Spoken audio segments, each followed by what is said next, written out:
Hello दोस्तों, मैं शिखा मिश्रा आप सभी का स्वागत करती हूँ हमारे चैनल पर। तो आप सभी लोग फटाफट से सेशन के साथ जुड़ जाएंगे। दिवाली ख़त्म हो चुकी है और त्यौहार का अभी चलो त्यौहार तो अभी लगे ही हुए हैं, पर दीपावली ख़त्म है तो चलो थोड़ी सी पढ़ाई भी कर ली जाए, क्यों नहीं, है कि नहीं।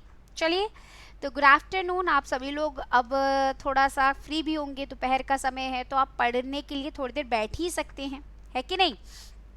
तो चलिए, आप लोग सेशन को एक बार शेयर कर देंगे अपने फ्रेंड्स में, ताकि और भी स्टूडेंट्स हमारी क्लास के साथ जुड़ सकें और मुझे भी अच्छा लगेगा यार कि मेरे साथ इतने सारे बच्चे जुड़े हुए हैं, है ना। चलिए, क्लास को फिर हम स्टार्ट कर लेते हैं। तो आप लोगों ने अभी तक अड्डा 24/7 का ऐप को नहीं डाउनलोड किया है तो एक बार ऐप डाउनलोड कर लेंगे, ताकि आपको हमारे अड्डा 24/7 की सारी जो फैसिलिटीज़ हैं वो आपको मिल सकें। ठीक, तो चलिए पहले सवाल से आरंभ करते हैं। तो पहला सवाल आपकी स्क्रीन पर ये रहा, सर्वश्रेष्ठ रस किसे माना जाता है, बताओ। सर्वश्रेष्ठ रस किसे माना जाता है? रौद्र रस को, श्रृंगार रस को, करुण रस को और वीर रस को। अब यहाँ पर देखिए बेटा, श्रृंगार की वर्तनी गलत लिखी है, श्रृंगार ऐसे लिखा जाता है, ठीक है। चलिए बताइए, सर्वश्रेष्ठ रस किसे माना जाता, सबसे अच्छा रस किसे माना जा सकता है? गुस्से को। श्रृंगार मतलब प्रेम, ठीक है, प्रेम, प्रेम को। करुण मतलब शोक होना, और वीर मतलब वीरता का भाव। तो सर्वश्रेष्ठ, वैसे तुम लोग फौजी की तैयारी कर रहे हो तो तुम लोगों के लिए तो वीर रस सबसे अच्छा रस माना जाएगा। फिलहाल सर्वश्रेष्ठ जो रस होता है वह प्रेम, प्रेम से बड़ा कुछ भी हथियार नहीं है ना। अगर कोई गुस्सा है, क्या कोई नफरत कर रहा है, तो कहते हैं ना, प्रेम ही एकमात्र साधन है किसी को अपना बनाने का। तो श्रृंगार रस हो जाएगा यहाँ पर आंसर। अच्छा बेटा, एक चीज़ और देखेंगे, इनके स्थायी भाव पूछता है। तो रौद्र रस का स्थायी भाव होता है हमारा क्रोध, गुस्सा आता है ना, तो स्थायी भाव क्रोध होता है। श्रृंगार का स्थायी भाव रति होता है, रति मतलब होता है प्रेम। करुण रस का स्थायी भाव होता है शोक, ठीक है, और वीर रस का स्थायी भाव होता है उल्लास, ठीक है। चलिए अगले प्रश्न की तरफ। नेक्स्ट क्वेश्चन बताएंगे कि सही वर्तनी वाला शब्द कौन सा है। बहुत ज़्यादा गलतियां होती हैं इसमें, देखते हैं कितने बच्चे इसका सही उत्तर मुझे बता पाते हैं। फटाफट से बताएंगे, सही वर्तनी वाला शब्द कौन सा है? ज्योत्सना, ज्योत्सना, ज्योत्सना और ज्योत्सना, ए बी सी और डी, बताएं फटाफट से इसका सही उत्तर क्या हो जाएगा। सही वर्तनी वाला शब्द कौन सा है? ज्योत्सना कैसे लिखा जाएगा?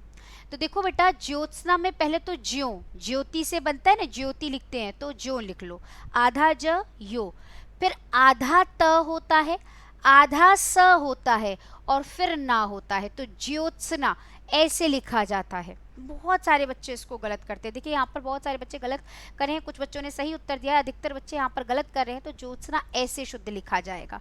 आंसर क्या हो जाएगा यहाँ पर हमारा? बी हो जाएगा, ठीक है। चलिए, good afternoon students, good afternoon. चलिए नेक्स्ट क्वेश्चन बताएंगे कि दयानंद में कौन सी संधि है, फटाफट से बताओ। अब मैंने कल भी आपको इसकी ट्रिक्स बताई थी ना, कि ट्रिक के आधार पर कैसे हम पहचानते हैं। तो जल्दी से बताओ, उस ट्रिक से इसका आंसर कर लोगे आप, दिमाग ज़्यादा सोचना ही नहीं है, बस देखा और उत्तर लगा दिया। दयानंद में कौन सी संधि है? गुण संधि, दीर्घ संधि, व्यंजन संधि या इनमें से कोई नहीं, बताओ फटाफट से इसका आंसर बताएंगे कि दयानंद में कौन सी संधि का प्रयोग किया गया है। तो देखो बेटा, बीच वाली मात्रा पे कौन सी मात्रा है? बड़े आ की मात्रा, यही बताई थी कि बड़े आ की मात्रा, बड़े ई की मात्रा और बड़े ऊ की मात्रा कहीं पर भी आए तो वहां पर हमारी दीर्घ संधि होती है। तो दया धन आनंद से बना है दयानंद, ठीक है। तो आंसर यहाँ पर क्या हो जाएगा हमारा? बी हो जाएगा। नेक्स्ट क्वेश्चन बताएंगे कि कपीश में कौन सी संधि है। अब देखो फिर से वैसा ही क्वेश्चन है, ये तो और इजी है, जस्ट अभी किया है तो इसका आंसर आप लोग बता पाएंगे। तो टाइमर के खत्म होने से पहले ही आप लोग आंसर बता देंगे, मतलब टाइम के समाप्त होने से पहले ही आप आंसर बताएंगे। फटाफट से बताओ इसका आंसर क्या हो जाएगा, जल्दी जल्दी से इसका आंसर बता देंगे क्या होगा। जी, ए बी सी और डी। तो फिर से देख लो, इसमें बड़ी ई की मात्रा आ रही है, बड़ी ई की मात्रा आ रही है तो इसमें भी कौन सी संधि होगी? दीर्घ संधि हो जाएगी। तो आंसर यहाँ पर हमारा क्या हो जाएगा बेटा? सी ऑप्शन बिल्कुल राइट होगा। चलिए नेक्स्ट क्वेश्चन बताएंगे कि हिंदी साहित्य का 9वां रस कौन सा माना जाता है। जल्दी से बताएं। भक्ति रस, वात्सल्य रस, करुण रस और शांत रस। अच्छा, ये क्वेश्चन कैसे आया ये मैं अभी आपको बताऊंगी, पहले आप थोड़ा सा बताओ, कोशिश करो आंसर करने की, फिर मैं बता ही दूंगी। चलिए बताइए इसका आंसर क्या होगा। हिंदी साहित्य का 9वां रस कौन सा माना जाता है? भक्ति रस, वात्सल्य रस, करुण रस और शांत रस, बताएं।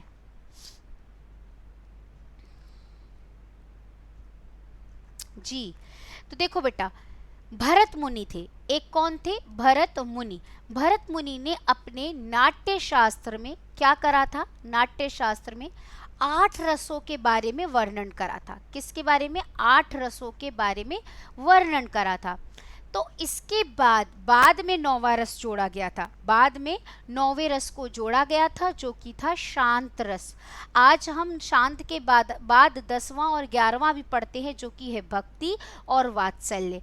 ठीक है, हालांकि यदि हम बात करें यहाँ पर बेटा, तो ध्यान से समझिएगा कि भक्ति रस और वात्सल्य रस, यह दोनों ही रस जो आए हैं वो आए हैं हमारे रति से ही, मतलब इनका स्थायी भाव होता है रति। ठीक है, तो रति मतलब प्रेम। भक्त अपने देवता से या भगवान से प्रेम करता है तो उसे भक्ति रति कहते हैं, और वात्सल्य मतलब बच्चे से जब माँ प्रेम करती है तो उसे वात्सल्य रस कहते हैं।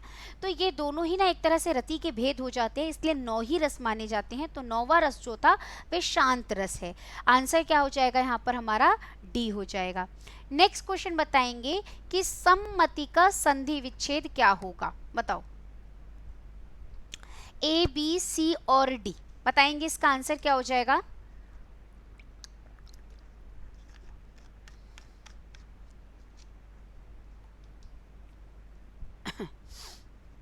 सम्मति का सही संधि विच्छेद क्या है? सतधनमति, समधनमति, सदधनमति और सनधनमति। ए, बी, सी और डी बताएं। फटाफट से इसका आंसर आप लोग बता दीजिए क्या होगा। चलिए इसमें ना एक चीज और मैं लिख देती हूं,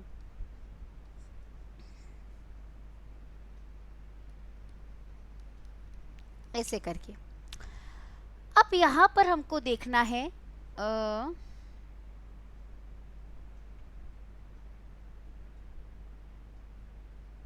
हाँ, ये वैसे ना जो शब्द लिखा है ये थोड़ा सा गलत लिखा है, ऐसे लिख ही नहीं सकते हम। इसके पीछे कारण है, ये मैं डिटेल क्लास में पढ़ाऊंगी। ऐसे होगा, ठीक है। तो सम्मति होता है, सम्मति ऐसे करके होना चाहिए। ठीक, तो जो बिंदी होती है ना, कहीं पर भी बिंदी आए, कहीं पर भी बिंदी आए, बस बिंदी को देखते ही, जैसे मैं यहाँ पर लिखूँ संयम, मैं शब्द बताती हूँ संयम, वो आपसे कहे कि संयम का संधि विच्छेद कर दो, तो जब भी कहीं पर भी बिंदी देखना, उस बिंदी को आधा म बना देना और शब्द तोड़ देना, तो बन जाएगा संयम। ठीक है, एक और ट्रिक बताती हूँ, जैसे और भी शब्द संशोधन दिया हो कि संशोधन का संधि विच्छेद क्या होगा। ठीक है, बिंदी दी है, बस इस बिंदी को क्या बना दो? आधा म और बना दो शोधन, तो समधन शोधन, संशोधन हो जाएगा। ठीक है, ऐसे ही मैंने यहाँ पर लिखा संरक्षण, क्या लिखा? संरक्षण। अब फिर से बिंदी है तो समधन रक्षण, मतलब बिंदी को आपको क्या बना देना होता है? म बना देना होता है। ये म संबंधी संधि का एक नियम होता है। ठीक है, तो यहाँ पर आंसर क्या हो जाएगा? बी हो जाएगा क्लियर। ठीक है, बी इसका सही उत्तर हो जाता है। नेक्स्ट क्वेश्चन बताएंगे, इत्यादि का सही संधि विच्छेद क्या होगा? ए, बी, सी और डी बताएं। इत्यादि का सही संधि विच्छेद क्या होगा, बताओ फटाफट से। इत धन आदि, यदि, इति धन आदि, इति धन यदि और इनमें से कोई नहीं। अब देखो इसका कितना आसान तरीका मैं बताऊंगी आपको कि इसका आप क्या कर सकते हैं संधि विच्छेद। बहुत आसान होता है, बहुत आसान। रोज बनाते चलिएगा मेरे साथ, ऐसे ऐसे इनका विच्छेद करना आप सीख जाओगे। बस आपको थोड़े से नियम पता हो, नियम एक बार आपने पढ़ लिए संधि के, फिर कभी आपको दिक्कत नहीं आएगी। देखिए जैसे मैंने यहाँ लिखा इत्यादि, अब इसका मुझे क्या करना है? संधि विच्छेद। अगर इसमें उसने पूछा होता है कौन सी संधि है, मान लो इसमें उसने पूछा होता कौन सी संधि है, तो मुझे बस देखते ही आंसर मिल जाता कि य से पहले आधा त दिख रहा है, आधा अक्षर दिख रहा है, इसका मतलब इसमें यण संधि है, आंसर आ जाता। लेकिन उसने संधि विच्छेद पूछा है। ठीक है, अब यहाँ पर देखो य पर कौन सी मात्रा लगी है? य पर कौन सी मात्रा है? आ की मात्रा है, तो यहाँ से शब्द तोड़ दो तो क्या बन जाएगा? आदि बन गया। अब दूसरी वाली पार्टी बनाते हैं। दूसरी वाली पार्टी में अब क्या बन रहा है, बचा क्या, इति, य बचा। य किससे बनता है, जब य पर से आ की मात्रा निकल गई तो बचा क्या, य। अब य का नियम है कि जब ई के परिवार के साथ कोई भी स्वर जोड़ा जाता है तो वह य बनता है, ठीक है। तो यहाँ पर ई का परिवार है। अब मुझे क्या करना होगा, इस आधे त पर या तो छोटी ई की मात्रा लगानी होगी या बड़े ई की मात्रा लगानी होगी। तो मैं कौन सी मात्रा लगाऊं, अब मैं मतलब त पर बड़ी ई की मात्रा लगा दूं तो बन जाएगा इति। इति कोई शब्द ही नहीं होता, इति होता है। तो मैं त पर छोटे ई की मात्रा लगा दूंगी तो बन जाएगा इति धन आदि इत्यादि, ठीक है। इसमें यण संधि का प्रयोग हुआ है ई के साथ किसी भिन्न स्वर का मेल होकर। तो आंसर यहाँ पर क्या हो जाएगा, इति धन आदि इत्यादि। बी ऑप्शन यहाँ पर हमारा क्या होगा, राइट होगा, ठीक है। इसकी ना डिटेल क्लास कराऊंगी तो आपको और अच्छे से समझ में आएगा। हालांकि अभी मैंने क्वेश्चन को थोड़ा सा तोड़कर समझाने की कोशिश भी करी है। चलिए बताएंगे, हिंदी वर्णमाला में स्वरों की संख्या कितनी है। चलो ये तो बता ही लोगे, जल्दी से बताओ। हिंदी वर्णमाला में स्वरों की संख्या कितनी है, 8, 9, 11 या इनमें से कोई नहीं, बताएं। हिंदी वर्णमाला में स्वरों की संख्या कितनी है, 8, 9, 11 या इनमें से कोई नहीं। तो बिल्कुल सही 11 है, ठीक है। स्वर कितने हैं हमारे, 11 और व्यंजन 33। चलो बताओ, जो पहले कभी ना हुआ हो। ऐसा होता है ना, हम कहते हैं भैया लड़की देखी हम लोगों ने और कोई लड़की दिखी तो हम कहते हैं ना, हर लड़के लोगों की लड़कियों के लिए एक ही बात होती है, तुम जैसी मुझे आज तक कभी मिली ही नहीं, तुमसे मैंने पहले कभी देखा ही नहीं, है ना। ऐसे ही तो मन को भाने के लिए लड़के इस्तेमाल करते हैं। तो क्या होगा, जो पहले कभी ना हुआ हो, क्या होता है, अच्छा कहते हैं ना कि तुमको देखने के बाद मुझे ऐसा कभी पहले नहीं महसूस हुआ जैसा अब हो रहा है। हम ऐसे ऐसे शब्द बोलते हैं, लड़कियां इसी पर वो जाते प्रभावित हो जाती हैं, अच्छा मैं इतनी खास हूँ। चलिए, तो जो पहले कभी ना हुआ उसे क्या कहते हैं। तो शब्दों को ना बेटा मैं आपको तोड़कर उनके अर्थ सिखाऊंगी। लाइफ में कभी भी शब्दों के अर्थ निकालना, आपको आंसर अपने आप कभी याद नहीं, रटना नहीं पड़ेगा, याद रहेगा, वो ऑटोमेटिक दिमाग में बैठ जाता है। अब क्या है, जो पहले कभी ना हुआ हो, तो भूत बीते हुए समय को बोलते हैं, जो पहले हो चुका हो। और मैं लगा दूं अभूत, जो पहले ना हुआ हो, और पूर्व मन लगा है पहले, ठीक है। तो अभूतपूर्व, जो पहले न हुआ हो उसे हम कहते हैं भूत, मतलब बीता हुआ, पूर्व मतलब पहले, और नहीं, जो पहले नहीं हुआ हो उसे अभूतपूर्व कहते हैं, अद्भुत नहीं कहते हैं, ठीक है बेटा जी। इसे क्या कहेंगे, हम कहते हैं अद्भुत है, नहीं अद्भुत नहीं, जो पहले ना हुआ हो उसे अभूतपूर्व कहा जाता है, ठीक है। नेक्स्ट बताएंगे, जंगल में लगने वाली आग को क्या कहा जाता है, दावानल, कामानल, बड़वानल और जठरानल। ए, बी, सी और डी, बताएं। जंगल में लगने वाली आग को हम क्या कहते हैं, दावानल कहते हैं, कामानल कहते हैं, बड़वानल कहते हैं या जठरानल कहते हैं। देखिए बेटा, जठर मतलब होता है पेट, जठर मतलब क्या होता है, पेट। जब पेट में आग लगती है मतलब भूख लगना, तो पेट में लगने वाली आग को जठरानल कहते हैं, ठीक है। बड़वानल मतलब समुद्र में लगने वाली आग को बड़वानल कहते हैं, जब समुद्र में आग लग जाती है तो उसको बड़वानल कहा जाता है, ठीक है। और दावानल क्या होता है, जंगल में लगने वाली आग को कहा जाता है, ठीक है। चलिए नेक्स्ट क्वेश्चन बताएंगे कि हे का विलोम शब्द क्या होता है। हे, हार, हास्य, ग्राम्य और ग्राहम, बताओ ए, बी, सी और डी। फटाफट से इसका आंसर बताएंगे, क्या हो जाएगा बेटा। हे का विलोम शब्द क्या होता है, हार, हास्य, ग्राम्य और ग्राहम। ए, बी, सी और डी बताएं।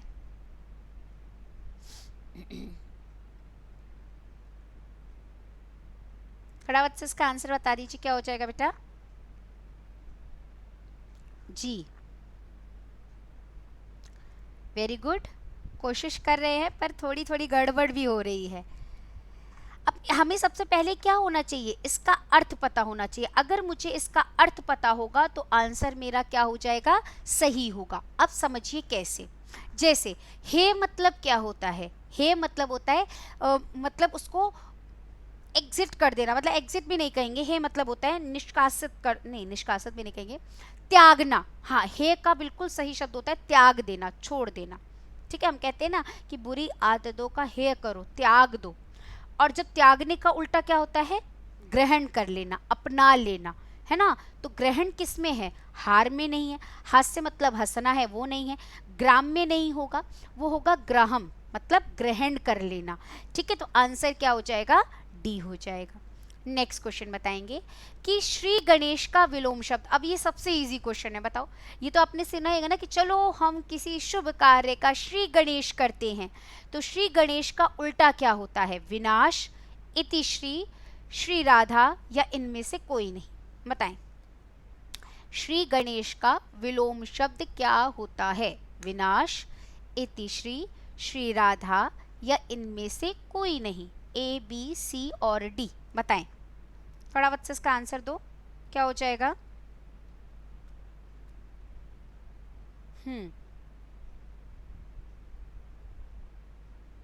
चलिए, तो श्री गणेश के विलोम शब्द की यदि बात करें तो वह हो जाएगा इतिश्री। ठीक है, अंत हो रहा है, श्री गणेश मतलब प्रारंभ, और अंत के लिए होता है इतिश्री। ठीक है, इसी तरीके से एक और प्रश्न पूछा जाता है, अभी मैं वो सीरीज में है, बताना।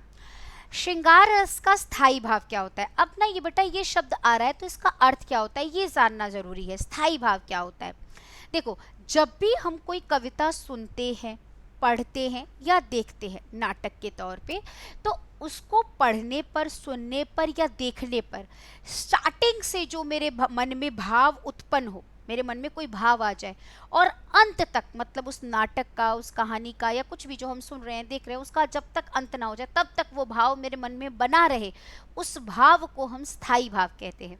फॉर एग्जाम्पल, मैं कोई रामायण देख रही हूँ, ठीक है, तो रामायण देखते हुए स्टार्टिंग से लेकर रामायण, मैंने पूरी रामायण की पूरी कहानी देखी और अंत तक मेरे मन में भक्ति भाव बना रहा, है ना, तो वह भाव क्या कहलाएगा, हमारा भक्ति रस कहलाएगा, है ना। तो भक्ति का स्थायी भाव रति होता है।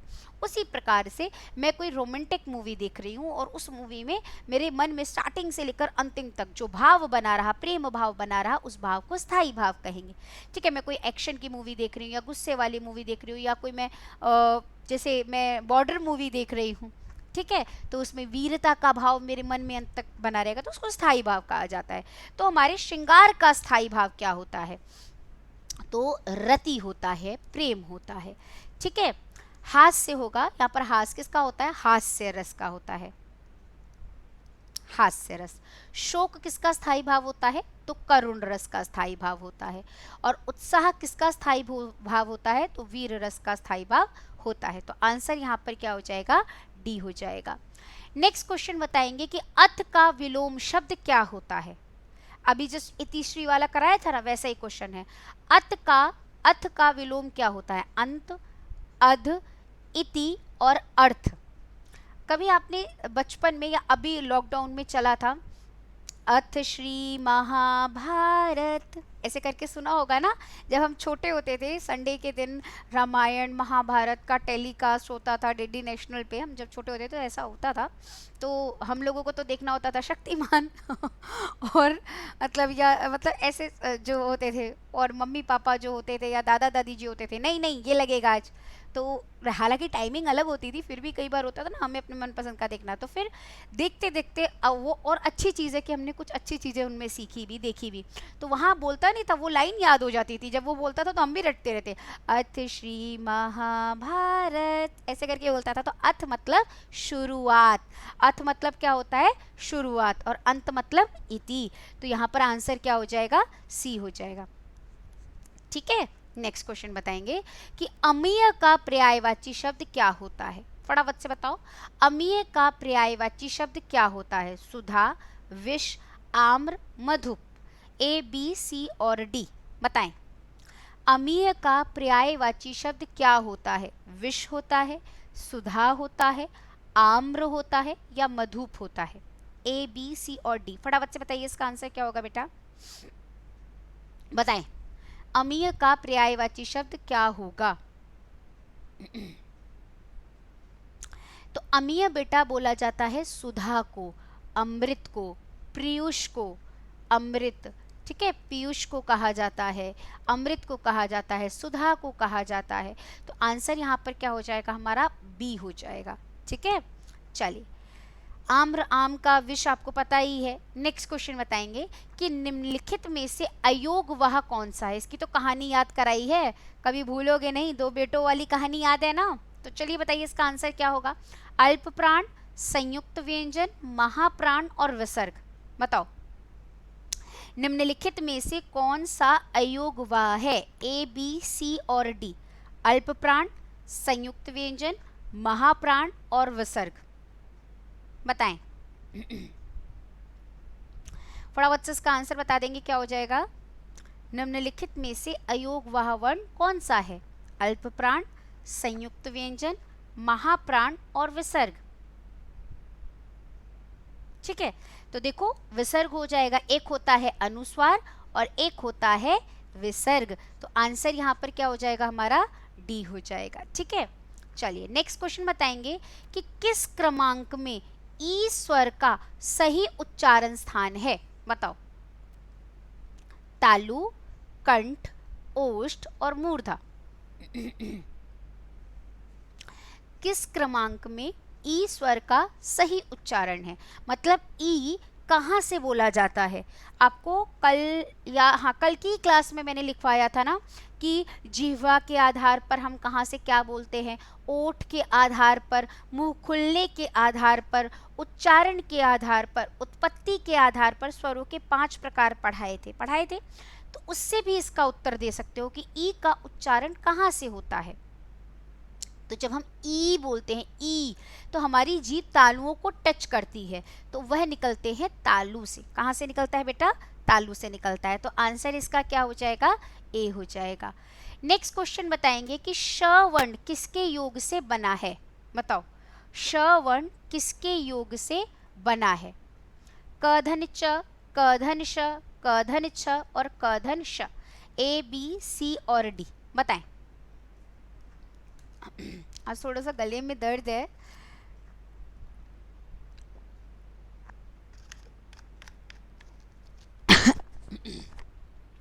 चलिए बताएं इसका आंसर क्या हो जाएगा।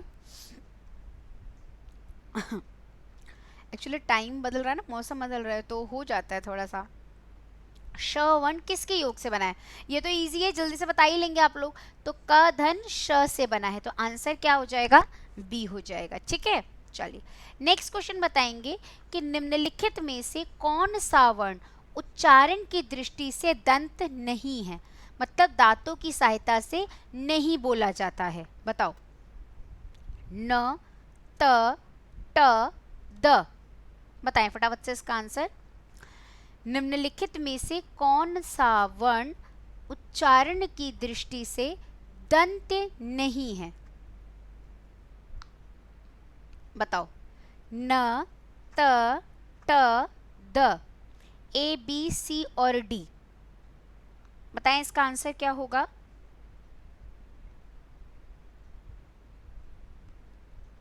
जी फटाफट से इसका आंसर बताओगे आप लोग, क्या हो जाएगा।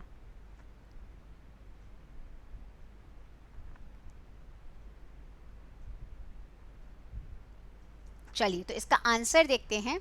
न तो कहाँ से बोला जाता है, अगर न की बात करें तो न दांतों की सहायता से, त दांतों की सहायता से, द दांतों की सहायता से, पर ट थोड़ी ना बोला जाता है, त तो जीभ की सहायता से। तो यह क्या हो गया, मूर्धन्य हो गया। आंसर क्या हो जाएगा, सी हो जाएगा। नेक्स्ट बताएं कि ज्य वर्ण किन वर्णों के संयोग से बना है। कल के क्वेश्चन से थोड़े से आज आसान है, तो ये तो कर सकते हो। चलो बताओ, ज्य वर्ण किन 2 वर्णों के संयोग से बना है। ज धन ध, ज धन इया, ज धन इया और ज धन न्य, ए बी सी और डी, बताइए फटाफट से इसका आंसर बताएंगे आप लोग, क्या होगा। जी नमस्कार बेटा, नमस्कार। चलिए जल्दी से बताएं इसका आंसर क्या हो जाएगा।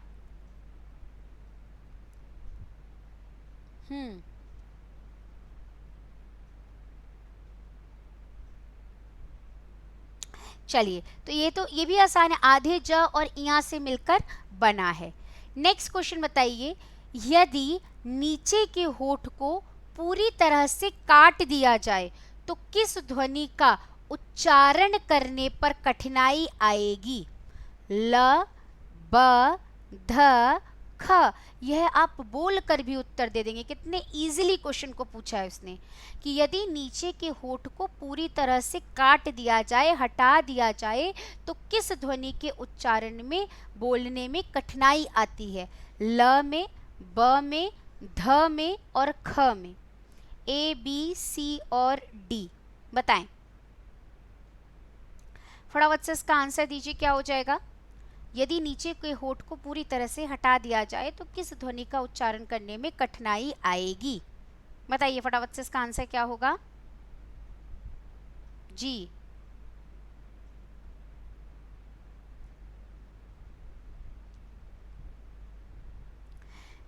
तो साफ साफ है, ब।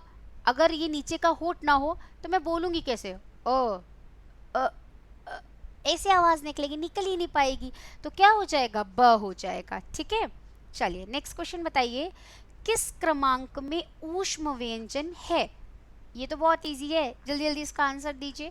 श, स, य, र, व, ह और ड, ण। ए, बी, सी और डी बताएं। किस क्रमांक में ऊष्म व्यंजन है? श, स, य, र, व, ह, ड, ण। ए, बी, सी और डी बताएं। फटाफट से इसका आंसर देंगे आप लोग, क्या हो जाएगा जी? अच्छा, जिन बच्चों ने अभी तक सेशन को लाइक नहीं किया यार, एक बार सेशन को लाइक करो, शेयर करो यार। देखो, अपने फेस्टिवल्स में भी तो हम लोग क्लासेस करा ही रहे हैं ना, आप लोगों के लिए मेहनत तो कर ही रहे हैं, तो एटलीस्ट सेशन को आप लोग लाइक कर सकते हैं, शेयर कर सकते हैं। अगर आप लोगों ने अभी तक शेयर नहीं किया अपने फ्रेंड्स के साथ तो एक बार जल्दी से शेयर कर देंगे। और चैनल को सब्सक्राइब नहीं किया है तो चैनल को सब्सक्राइब कर लेंगे। ठीक है, मैडम के लिए तो कर ही सकते हैं। चलिए, तो ऊष्म व्यंजन की यदि हम बात करें तो 4 होते हैं। श, श, स, ह। श, श, स और ह, यही रह गए थे। य और र क्या है? अंतस्थ व्यंजन है। व और ह की बात करें तो एक ऊष्म व्यंजन है और एक अंतस्थ व्यंजन है, और इन दोनों की बात करें तो यह दोनों तो मूर्धन्य व्यंजन है। नेक्स्ट क्वेश्चन बताएंगे। किस व्यंजन के उच्चारण में जिह्वा तालू से नहीं टकराती है? बहुत अच्छा क्वेश्चन, बताओ। ऐसा कौन सा वर्ण है जिसको बोलने पर जो जीभ है वो ऊपर के तालू को, मतलब ये जो जीभ है ये ऊपर के तालुओं को टच नहीं कर रही है? बोलो।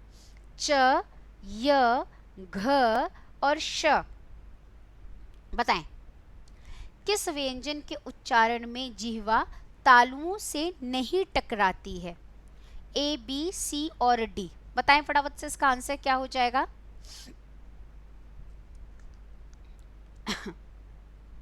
फटाफट से बताओ बेटा, इसका उत्तर क्या होगा? किस व्यंजन के उच्चारण में जिह्वा तालू से नहीं टकराती है? तो देखो, मैं बोल रही हूँ च टकरा रही है, य टकरा रही है, क में तो सिर्फ गले से आवाज निकल रही है, जीभ टकरा ही नहीं रही है। इसका मतलब क्या हो जाएगा? हमारा सी हो जाएगा। और वैसे भी हमें यहाँ पर ये देखना होगा, घ तो कंठ व्यंजन है तो तालुओं से तो टकरा ही नहीं सकती है। ठीक है, चलिए नेक्स्ट क्वेश्चन बताएंगे कि किस क्रमांक में अंतस्थ व्यंजन है? बताओ। ग, घ, द, ध, ड, ढ, य, व। ए, बी, सी और डी बताएं। किस क्रमांक में अंतस्थ व्यंजन है?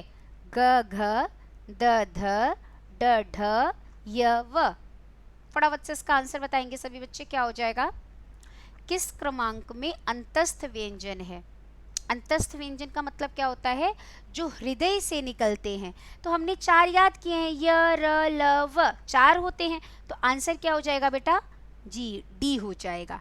ठीक है, आंसर क्या हो जाएगा यहाँ पर हमारा? डी हो जाएगा। ठीक है, नेक्स्ट क्वेश्चन बताएंगे। अब बहुत अच्छा क्वेश्चन है और देखते हैं इसका सही उत्तर कितने बच्चे दे पाते हैं। संविधान सभा में हिंदी को राजभाषा बनाने का प्रस्ताव किसने रखा? बताओ। अरे एक मिनट, चलिए बताइए। संविधान सभा में हिंदी को राजभाषा बनाने का प्रस्ताव किसने रखा है? गोपाल स्वामी अयंगर ने, सरदार वल्लभ भाई पटेल ने, डॉक्टर भीमराव अंबेडकर ने या पंडित जवाहरलाल नेहरू ने? बताओ। अब जवाहरलाल नेहरू ही बताओगे? सोच के उत्तर देना। कि संविधान सभा में हिंदी को राजभाषा, ऑफिशियल लैंग्वेज, राष्ट्रभाषा कोई नहीं थी उस समय भी, क्या बनाया गया था? राजभाषा। अब देखो आर्टिकल से रिलेटेड मैं क्वेश्चन लेकर आई हूँ। ये क्वेश्चन मोस्ट इंपॉर्टेंट होते हैं और एग्जाम में पूछे जाते हैं, कई बार जीएस के क्वेश्चन में भी आ जाते हैं ऐसे क्वेश्चन, तो इनको थोड़ा सा ध्यान से आप कर लेंगे। कि संविधान सभा में हिंदी को राजभाषा बनाने का प्रस्ताव किसने रखा था? गोपाल स्वामी अयंगर ने, सरदार वल्लभ भाई पटेल ने, डॉक्टर भीमराव अंबेडकर ने या पंडित जवाहरलाल नेहरू ने? बताइए इसका आंसर क्या हो जाएगा? फटाफट से बताओ जी। तो संविधान सभा में हिंदी को राजभाषा बनाने का प्रस्ताव रखा था गोपाल स्वामी अयंगर ने। किसने रखा था बेटा? गोपाल स्वामी अयंगर ने रखा था। ठीक है, नेक्स्ट क्वेश्चन बताएंगे कि भारतीय संविधान में हिंदी को मान्यता कब मिली। यहाँ पर ना कुछ इंटरेस्टिंग चीज़ें भी मैं आपको लिखवाऊंगी और बहुत इजीली आपको याद हो जाएंगी। मैं बार बार चीज़ें लिखवा दूंगी कि आपको याद हो जाएंगी। तो आज सिर्फ पहली बार पढ़ रहे हो तो शायद थोड़ा सा लगे, लेकिन ये क्वेश्चंस में रिपीटेड, मैं ऐसा नहीं होता कि मेरे क्वेश्चंस नए के नए, हाँ अभी तो स्टार्टिंग क्लासेस है तो नए नए क्वेश्चंस आएंगे, बट मैं 10-15 दिन में क्लास रिपीट कराती हूँ। रिपीट इन द सेंस कुछ क्वेश्चंस रिपीट करती हूँ, ये देखने के लिए कि मैंने जो पढ़ाया है क्या बच्चे को वो याद है। मेरा मकसद ये नहीं है कि मैं आपको 1000-2000 क्वेश्चन करा दूँ। मेरा मकसद है कि अगर आपको 40 क्वेश्चन भी याद हो जाते हैं, मतलब रहता है याद दिमाग में कि हाँ यार ये क्वेश्चन किया था, एग्जाम में आ जाए तो आप सही करके आओ, तो मेरा मोटिव ये है। और मैंने क्या कहा है, मेरे को आपके क्या चाहिए, मुझे क्या चाहिए, 25 के 25 क्वेश्चन आपके सही और 5 मिनट में चाहिए। तो वो तभी होगा जब मैं क्वेश्चन को रिपीट में कराऊँ, तो ये क्वेश्चन फिर से आएंगे। चलिए बताइए इसका आंसर क्या होगा। भारतीय संविधान में हिंदी को मान्यता कब मिली थी और कौन सी मान्यता मिली थी? चलिए तो मैं आपको बताती हूँ कि हिंदी संविधान जब लागू हुआ था तो हुआ क्या था। एक मिनट, एक्चुअली हुआ क्या था कि जब भारत आज़ाद हो रहा था, भारत छोड़ो आंदोलन चल रहा था, उस दौरान ये गांधी जी जानते थे कि यदि वो भारत छोड़ो आंदोलन चलाएंगे तो उस आंदोलन में लोगों का इकट्ठा होना बहुत आवश्यक है, वरना जैसे बाकी सभी आंदोलन क्या रह गए, बेकार हो गए, उनका कोई असर नहीं पड़ा, ऐसे ये आंदोलन भी बेकार हो जाएगा। तो ज़्यादा से ज़्यादा लोगों को इकट्ठा करना पड़ेगा। अब ज़्यादा से ज़्यादा लोग तभी इकट्ठा होंगे क्योंकि हमारे भारत में कुछ कुप्रथाएं भी थी, जैसे कि छुआछूत।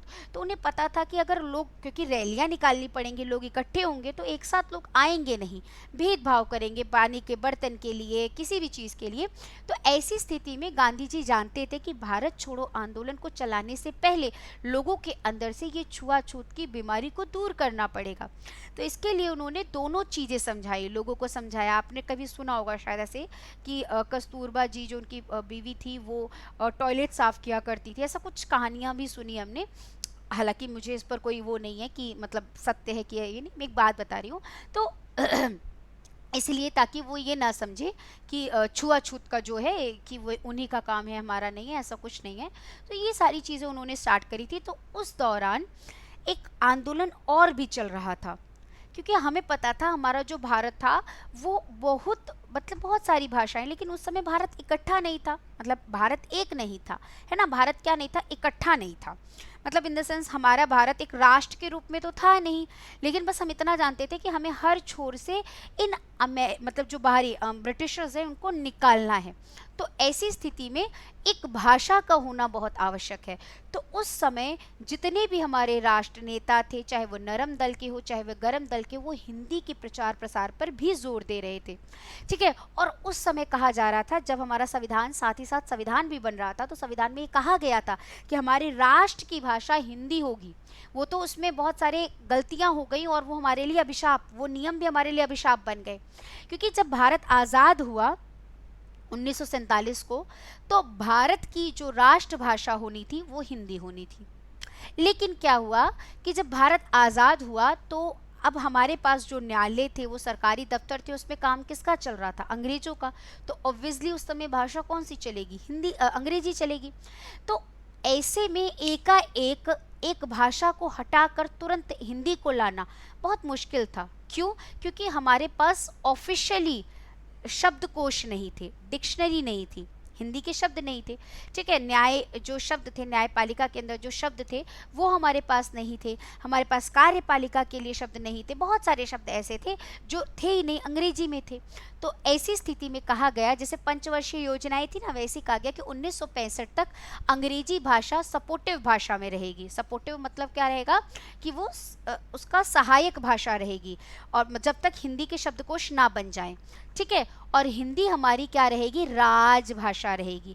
जिस दिन हमारे शब्दकोश हो जाएंगे राज्य के अंदर, अभी मैं वो आर्टिकल भी बताऊंगी किस आर्टिकल में कहा गया, और जब राज्य के अंदर जो राज्य की सरकार होगी वो हिंदी के प्रचार प्रसार पर कार्य करेगी, और जिस दिन पूरे राष्ट्र में हिंदी फैल जाएगी उस दिन हमारे देश में राष्ट्रभाषा घोषित हो जाएगी, हिंदी जो है हमारी राष्ट्रभाषा घोषित हो जाएगी। पर ये सपना यहीं पर टूट गया, क्योंकि 14 सितंबर 1949 को यह निर्णय लिया गया था। ठीक है, 14 सितंबर 1949 को यह निर्णय लिया गया था कि हिंदी हमारी राजभाषा होगी। क्या होगी? राजभाषा होगी, ऑफिशियल लैंग्वेज होगी। और कहा गया था कि 1965 के बाद इसे राष्ट्रभाषा कर देंगे, लेकिन ऐसा हो ही नहीं पाया, और हिंदी मतलब राजभाषा ही बन के रह गई। और अब धीरे धीरे जब आया तो लोगों ने मतलब उसका अवरोध करना कि नहीं, हिंदी नहीं हमारी राष्ट्रभाषा बन सकती, क्योंकि अगर हिंदी राष्ट्रभाषा बन जाएगी तो हमारी भाषा, जैसे जो साउथ के लोग हैं उनका अक्सर ये मानना है कि हम यहाँ के ओरिजिन हैं, तो हमारी भाषा का यहाँ पर राष्ट्रभाषा होना चाहिए, हिंदी कैसे हो जाएगी? और यदि हिंदी आ गई तो हमारी भाषाएं अपना अस्तित्व खो देंगी। तो हमारे यहाँ पर सब जगह अलग अलग भाषाएं हैं, तो जो क्षेत्रीय भाषा है वो भी अपना अस्तित्व खो देंगी। तो ये जो बात कही गई थी वो आर्टिकल 343 में कही गई थी, और 351 तक, आर्टिकल 351 में ये कहा गया था, राज्य को ये कार्यभार सौंपा गया था कि जो राज्य हैं वो अपना कार्य काम का मतलब हिंदी जो है उसका प्रचार प्रसार पर कार्य करेंगे। तो आपसे पेपर में पूछता है कि 343 अनुच्छेद 343 से लेकर 351 में किन नियमों को उल्लेख किया गया है? तो हिंदी का राजभाषा और उसके प्रचार प्रसार पर उल्लेख किया गया है। ठीक है, तो कब किया गया था? 14 सितंबर 1949। इसीलिए 14 सितंबर को हम हिंदी दिवस के रूप में मनाते हैं, और 10 जनवरी को अंतर्राष्ट्रीय हिंदी दिवस के रूप में मनाया जाता है। क्या लिख दिया? जनवरी। ठीक है, 10 जनवरी को हम क्या मनाते हैं? अंतर्राष्ट्रीय हिंदी दिवस के रूप में। और भारत के अंदर अगर हम राष्ट्रीय दिवस जो के रूप में मनाते हैं वो 14 सितंबर को मनाते हैं। क्लियर है? चलिए नेक्स्ट क्वेश्चन बताएंगे कि संयुक्त व्यंजन क्रमांक में कौन सा है, मतलब इनमें से संयुक्त व्यंजन कौन सा है? ए, बी, सी और डी। फटाफट से बताएंगे इसका आंसर क्या हो जाएगा। चलिए, तो यहाँ पर साफ साफ पता चल रहा है मैडम त्र होगा, ज़्यादा टाइम की लेने की ज़रूरत ही नहीं है। नेक्स्ट क्वेश्चन बताएंगे कि भारतीय भाषाओं को भारतीय संविधान में किस अनुसूची में शामिल किया गया? बहुत अच्छा क्वेश्चन है, और यहाँ पर मैं कुछ चीज़ें आपको लिखवाऊंगी, आप अपना कॉपी पेन लेकर बैठे हो तो इसको लिखते चलेंगे। और ये चीज़ें लिखवा रही हूँ ना बेटा, पेपर में आएगा, आपके जीएस में भी पूछ सकता है और हिंदी में तो पूछेगा ही पूछेगा।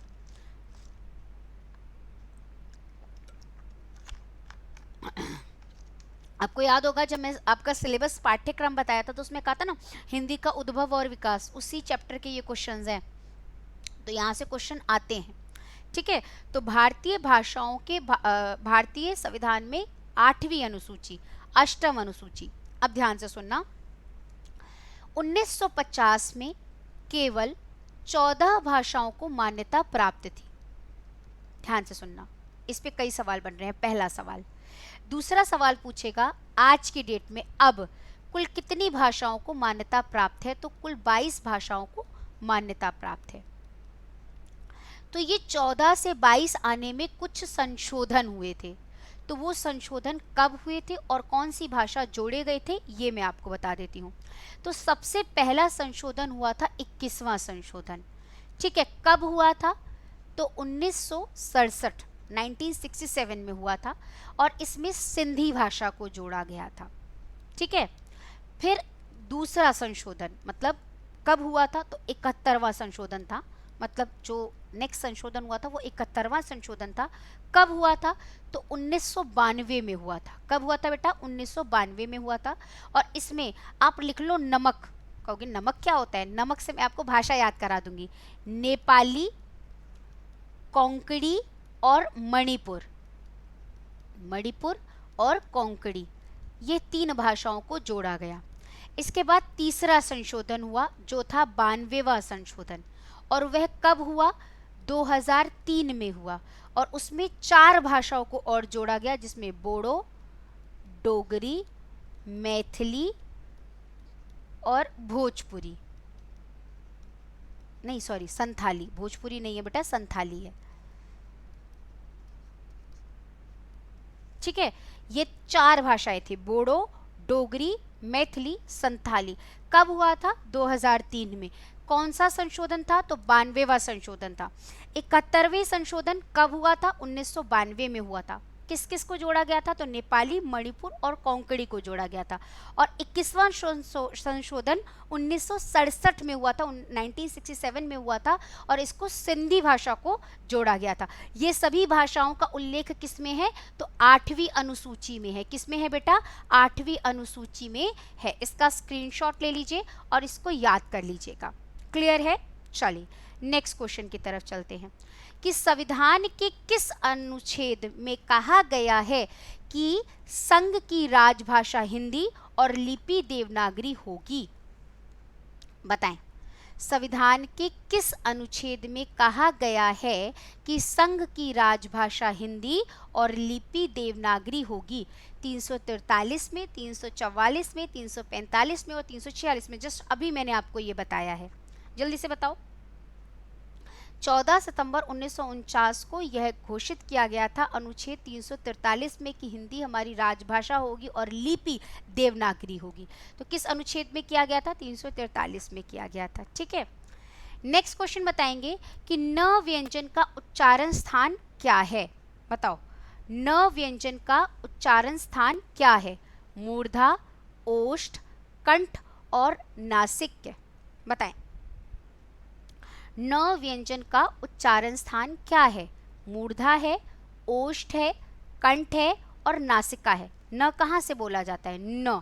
तो जब हम न बोलते हैं, अपनी नाक बंद करो, न वाइब्रेशन आया है ना, तो नासिका मतलब नाक से बोला जाता है, इसलिए आंसर क्या हो जाएगा यहाँ पर? डी हो जाएगा। नेक्स्ट क्वेश्चन बताएंगे, खड़ी बोली का दूसरा नाम क्या है? बताओ, मगही, कौरवी, हिंदुस्तानी और बघेली। फटाफट से इसका आंसर बताएंगे, क्या हो जाएगा बेटा? खड़ी बोली का दूसरा नाम क्या है? मगही, कौरवी, हिंदुस्तानी और बघेली। फटाफट से इसका आंसर बताओ।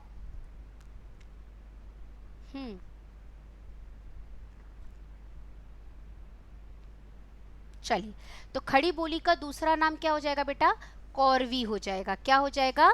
कौरवी हो जाएगा। ठीक है, नेक्स्ट क्वेश्चन बताएंगे कि रामचरितमानस किस भाषा में लिखी गई है?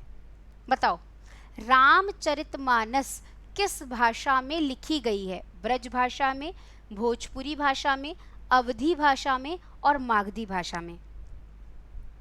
बताइए, फटाफट से बताओ, रामचरितमानस किस भाषा में लिखी गई है? ब्रज भाषा, भोजपुरी भाषा, अवधी भाषा और मागधी भाषा। ए, बी, सी और डी। फटाफट से इसका आंसर बताएंगे जी। तो रामचरितमानस जो भाषा है वह मतलब हमारा जो ग्रंथ है वह अवधी भाषा में। अब आपको बताऊं, ये है रामायणम, जिसको लिखा था किसने? वाल्मीकि जी ने। और वाल्मीकि जी का ट्रांसलेशन मतलब रामायणम का अनुवाद करा था, वह करा था तुलसीदास गोस्वामी जी ने अवधी भाषा में। ठीक है, तो आंसर क्या हो जाएगा यहाँ पर? सी हो जाएगा। ठीक, नेक्स्ट क्वेश्चन बताएंगे कि जिस समास में दूसरा पद प्रधान होता है उसे क्या कहते हैं? चलिए, अब यहाँ पर मैं आपको एक छोटा सा चार्ट बनवाऊंगी जिससे आपको समास थोड़े से समझने में आसानी आएगी। एक दिन में नहीं आ जाएगा, लेकिन धीरे धीरे करके आपको समास समझ में आने लग जाएंगे। चलिए, कोशिश कीजिए, बताइए इसका आंसर। जिस समास में दूसरा पद प्रधान होता है उसे क्या कहते हैं? तो देखो, एक मिनट। जो हमारे समास होते हैं ना बेटा वो 6 प्रकार के होते हैं। कितने प्रकार के? 6। मुख्यतः होते हैं 4। देखो कैसे, सबसे पहले नंबर पे जो चार्ट बना रहे हो उसी नंबर पे रखना भी, अव्ययी भाव समास, ठीक है। दूसरे नंबर पर आता है तत्पुरुष समास। तीसरे नंबर पर आता है हमारा द्वंद्व समास। चौथे नंबर पर आता है बहुव्रीहि समास, ठीक है। ये जो तत्पुरुष है ना, इसी के भेद हो जाते हैं। कौन? कर्मधारय समास और द्विगु समास।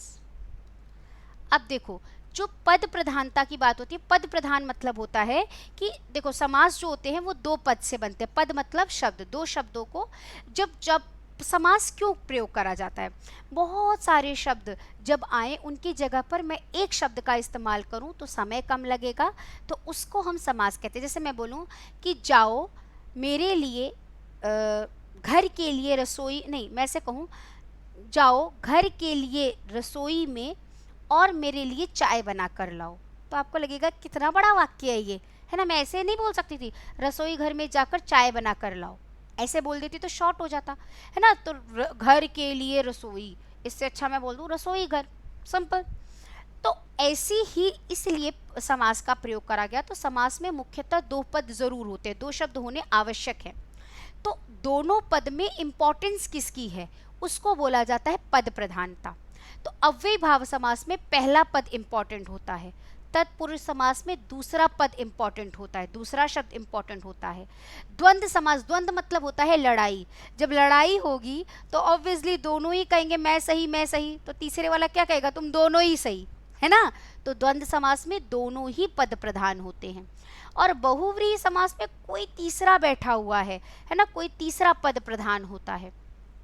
तो इसी के आधार पर यह सवाल पूछा गया है कि जिस समास में दूसरा पद प्रधान होता है उसे क्या कहते हैं? तो तत्पुरुष समास होगा, सिंपल सी बात है, ठीक है। कैसे? अब मैं ये आपको सिखाती हूँ पद प्रधानता हम कैसे पहचानते हैं। जैसे मैंने यहाँ लिखा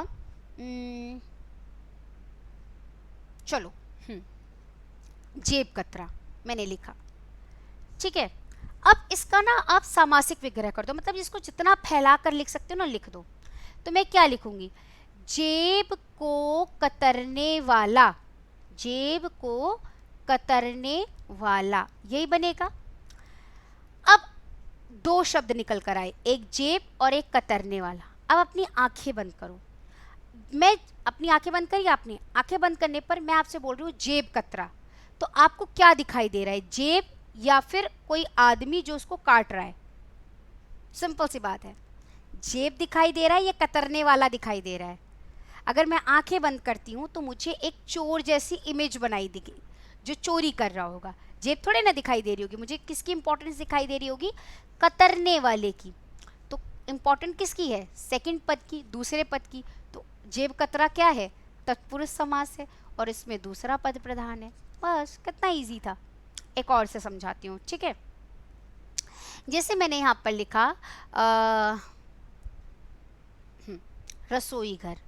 अब बहुत बच्चे तो इसका सामासिक विग्रह ही गलत करते हैं, वो लिखते हैं रसोई के लिए घर, यही लिखते आए होगे ना आज तक। अब मुझे बताओ, आपके मम्मी पापा ने इतना पैसा इकट्ठा करा, इकट्ठा करके जो आपके लिए घर बनाया वो रसोई के लिए बनाया है? हाँ, रसोई बनाने के लिए घर बनाया है? नहीं ना। घर में रहने के लिए रसोई बनाई जाती है, ना कि घर रसोई के लिए घर बनाया जाता है, ठीक है। तो घर में रहने के लिए रसोई बनाई जाती है, इसलिए होता है घर के लिए रसोई, ना कि रसोई के लिए घर। बात समझ में आ रही है? घर के लिए रसोई बनाई जाती है, ना कि रसोई के लिए पूरा घर बनाने चलोगे आप, सिर्फ रसोई बना लोगे, है ना। घर में रहना है इसलिए हम रसोई बनाते हैं। अब आंखें बंद करो, 2 पद निकल कर आए, एक घर और एक रसोई। आंखें बंद करो, अब आपको पूरा घर दिखाई दे रहा है या किचन दिखाई दे रहा है आपका? ऑब्वियसली आपको क्या दिखाई दे रहा होगा? आपका किचन दिखाई दे रहा होगा। तो इंपॉर्टेंस किसकी हुई? दूसरे पद की। और दूसरा पद का समास कौन सा होता है? तत्पुरुष समास। तो इसका आंसर क्या होगा? तत्पुरुष समास होगा। क्लियर है? होप सो समझ में आएगा। जब इसकी डिटेल क्लास कराऊंगी तो और अच्छे से समझा दूंगी। चलिए नेक्स्ट क्वेश्चन बताइएगा, पॉकेट मार शब्द में कौन सा समास है? जस्ट अभी पढ़ा है तो इसका तो आंसर आ जाना चाहिए, जल्दी से बताओ। पॉकेट मार शब्द में कौन सा समास है? तो पॉकेट को मारने वाला, पॉकेट को मारने वाला मतलब तत्पुरुष समास, दूसरे पद की प्रधानता है, इसलिए यहाँ पर क्या हो जाएगा। और तत्पुरुष समास इसलिए भी होता है कि दोनों के बीच में कारक चिन्ह आते हैं। अब कारक चिन्ह मैं नेक्स्ट क्लास में कभी आपको पढ़ा दूंगी। कारक चिन्ह हमारे 8 होते हैं, क्या होते हैं वो मैं आपको बता दूंगी डिटेल क्लास में। चलिए नेक्स्ट बताएंगे कि नागरी प्रचारिणी सभा के संस्थापकों में कौन थे? ये बी यहाँ से हटा के यहाँ कर देती हूँ, गलती से हो गया है, टाइपिंग एरर है। नागरी प्रचारिणी सभा के संस्थापकों में कौन थे? तो बेटा शिव कुमार सिंह और बाबू श्याम सुंदर दास थे। तो आंसर इसका क्या हो जाएगा? फर्स्ट ऑप्शन हमारा बिल्कुल राइट हो जाएगा। नेक्स्ट क्वेश्चन बताइएगा कि नीलकंठ में कौन सा समास है? नीलकंठ, फटाफट से बताओ, नीलकंठ में कौन सा समास है? ए, बी, सी और डी। चलिए जल्दी से बताइए इसका आंसर क्या होगा। चलिए इसको तोड़ते हैं। नीला है कंठ जिसका, नीला है कंठ जिसका। अब कंठ की विशेषता बताई जा रही है तो कर्मधारय हो सकता था, पर रुको रुको, नीलकंठ किसी को बोला जाता है क्या? कोई फेमस ऐसा है जिसका नीला कंठ हो? हाँ बिल्कुल, महादेव जी का है। किसका है? महादेव जी को, शिव जी को कहा जाता है। तो जब कोई तीसरा अर्थ निकल कर आ जाता है, किसी फेमस भगवान का नाम, किसी फेमस शहर का नाम आ जाता है, तो वह हमारा बहुव्रीहि समास हो जाता है। ठीक है, चलिए नेक्स्ट क्वेश्चन बताएंगे कि समास के कितने भेद होते हैं। तो जस्ट अभी मैंने ही बता दिया, तो 6 भेद होते हैं। तो आंसर क्या होगा? सी हो जाएगा। नेक्स्ट क्वेश्चन बताइए, जिसका पति परदेश से लौटा हो। वाह, बहुत अच्छा क्वेश्चन है। बताओ, प्रोषित पतिका, आगत पतिका, गति पतिका और तप्त पतिका। फटाफट से बताएंगे इसका आंसर क्या होगा। जिसका पति परदेश से लौटा हो।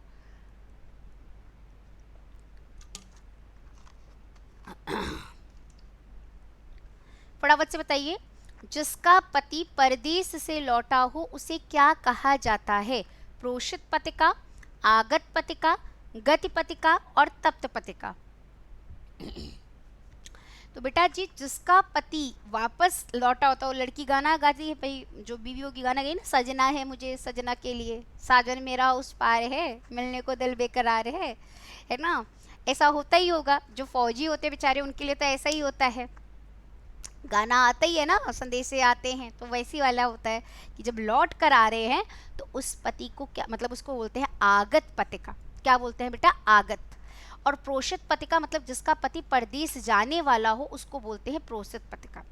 ठीक है, चलिए नेक्स्ट बताएंगे, इंद्रियों से संबंधित है वह, उसे क्या कहते हैं? इंद्रियों से संबंधित मतलब क्या होता है? देखो बेटा, इस पे 2 प्रश्न बनते हैं, ध्यान से सुनना। इंद्रियों से संबंधित, इंद्रिय मतलब हमारे आँख, नाक, कान, मुंह, सेंसेस, जिससे हम सेंस कर पाए, अनुभव कर पाए, महसूस कर पाए, तो इंद्रिय उसे हम बोलते हैं इंद्रिय। 2 प्रश्न बनते हैं, एक तो ये हो गया जो इंद्रियों से संबंधित हो उसे इंद्रिय, एक और कहा जाता है, इस पे 2 सवाल बनते हैं, ध्यान से सुनना। इंद्रियों पर विजय प्राप्त करने वाला, इंद्रियों पर विजय प्राप्त करने वाला उसे क्या कहा जाता है? तो जो अपने सेंसेस पर विजय प्राप्त कर लेता है उससे जितेंद्रिय कहा जाता है। क्या कहा जाता है? जितेंद्र। ठीक है, दूसरा, इंद्र पर विजय प्राप्त करने वाला, इंद्र पर विजय प्राप्त करने वाला मतलब इंद्र कौन? देवता है ना। ये इंद्रिय अलग है और इंद्र अलग है। इंद्र पर विजय प्राप्त किसने करी थी? इंद्रजीत ने, तो वह हो जाता है इंद्रजीत। ये 2 अलग है, इसको याद रखेंगे आप। ठीक है, चलिए अंतिम प्रश्न का उत्तर देंगे कि लेखक द्वारा स्वयं की लिखी जीवनी को संक्षेप में क्या कहेंगे? प्रेरक जीवनी, संस्मरण, आत्मकथा या रेखा चित्र। होप सो आज की क्लास आपको इंटरेस्टिंग लगी होगी और मैंने बहुत अच्छे क्वेश्चन, बहुत डिटेल सी चीज़ें समझाई हैं। जब इनकी हम डिटेल क्लास करेंगे तो और अच्छे से कर लेंगे। ठीक है, तो लेखक द्वारा स्वयं की लिखी जीवनी को संक्षेप शॉर्ट में बोलते हैं आत्मकथा। क्या कहते हैं बेटा? आत्मकथा कहा जाता है। तो आंसर क्या हो जाएगा? सी हो जाएगा। तो 40 में से आज आपका क्या रिजल्ट रहा, फटाफट से आप लोग बताएंगे कि आज आपके कितने प्रश्न सही हुए, कितने गलत हुए। और ये हमारे कुछ बैचेस हैं, दिवाली ऑफर चल रहा था, तो आप लोगों ने अगर अभी तक नहीं लिया है तो ये बैचेस आप ले सकते हैं। कोड आपका है Y387। आपको कुछ नहीं करना है, अपने फ़ोन में अड्डा 24/7, अगर आपके पास ऐप है तो आपको और ज़्यादा डिस्काउंट मिल जाएगा। आपको सर्च करना है अड्डा 24/7, उसमें आपको ऑल कोर्सेज का ऑप्शन मिलेगा, मतलब पहले फर्स्ट लिंक आएगी टेस्ट प्लेटफॉर्म करके, उसको क्लिक करना, उसमें फिर ऑल कोर्सेज को क्लिक करना, फिर उसको क्लिक करने पर आपको साइड में डिफेंस दिख जाएगा। डिफेंस को क्लिक करेंगे तो उसमें आपको जो भी बैचेस चाहिए, CISF के लिए चाहिए, BSF के लिए चाहिए, जो भी क्लासेस चाहिए आप उस पर क्लिक करके बैचेस ले सकते हैं, कोड लगा सकते हैं Y387। ठीक है, ये बैचेस हमारे शुरू हो चुके हैं। लक्ष्य 2.0 BSF हेड कांस्टेबल के लिए कंप्लीट बैच है। यह बैच में भी मैं पूरी डिटेल से हिंदी पढ़ा रही हूँ, तो Y387 कोड लगाकर आप ये बैचेस ले सकते हैं। ठीक है, इसके साथ साथ आप वॉरियर 2.0 CSF कांस्टेबल फायरमैन का बैच है। बहुत सारे बच्चे इस बैच के बारे में पूछते रहते हैं, तो बेटा ये बैचेस आप ले सकते हैं Y387 कोड लगा के। ठीक है जी, चलिए, तो ये बैचेस है। और महापैक, अभी तो मैं सबसे अच्छा कहूँगी कि बेटा महापैक ले लो यार, आपको बार बार 2 साल का, और अभी डबल वैलिडिटी चल रही है, मतलब जो 6 महीने का है वो 1 साल के लिए मिलेगा, तो अभी महापैक ले लोगे तो ज़्यादा बेटर है। आपको वो किस में मिल जाएगा, 2-2 साल के लिए मिल जाएगा। तो सेशन को जिन्होंने अभी तक लाइक नहीं किया है, लाइक करेंगे, शेयर करेंगे, चैनल को सब्सक्राइब नहीं किया है, चैनल को सब्सक्राइब करेंगे। और जो इसे रिकॉर्डेड में देख रहा है, आप लोग क्या करते हैं यार, क्लासेस अच्छी लगती हैं तो आप लोग कमेंट्स नहीं करते, क्लास को ना कमेंट किया करो, क्लास कैसी लगी आपको, कुछ आपका सजेशन हो, सजेशन दे, मैं कमेंट्स पढ़ती हूँ सबके। ठीक है, क्लास कैसी लगती है आप ज़रूर बताएंगे। और सेशन को आप लोग लाइक नहीं करके जाते हैं, बाद में जो देखते हैं वो बस देख लिया, अपना काम निकला, चल दिए। तो यार सेशन मेहनत लगती है, तो सेशन को एटलीस्ट आप लाइक ज़रूर कर दिया करें। ठीक है, चलिए फिर, तो यूँ ही मुस्कुराते रहिए, खुश रहिए, मस्त रहिए, अपने माता पिता का नाम रोशन करिए, देश का नाम रोशन करो। धन्यवाद।